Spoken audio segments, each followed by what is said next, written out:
Istri kedua Ray Setepi, Sri Reshpatini Kusubastuti atau Iin ternyata tak mendampingi suaminya selama sakit. Lalu siapakah sosok yang merawat sang aktor? Melansir dari Kompas.com dan Warta Kota, adalah anak-anak Ray yang merawatnya semasa sakit. Hal itu diungkap oleh keluarga Ray beberapa waktu yang lalu. Menurut Rama Setepi, pada Agustus 2023 lalu, ia sempat mengungkap proses perawatan sang ayah.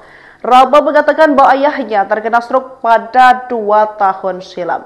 Namun Rama menyebut bahwa Ray dirawat oleh dirinya, Merdi Octavia, yakni istri Rama, serta keluarga Ray Setepi yang lainnya.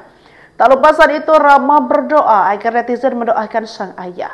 Diketahui sebelumnya kepergian aktor senior Ray Setepi meninggalkan duka mendalam bagi keluarga.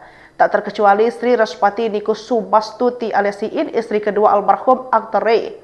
Sosok Sri menjadi sorotan menjelang pemakaman Ray pada Jumat 5 April 2025. Yakni secara tiba-tiba wanita yang akrab disapa Iin itu sosoknya hadir ketika sang suami disemayamkan hingga dimakamkan.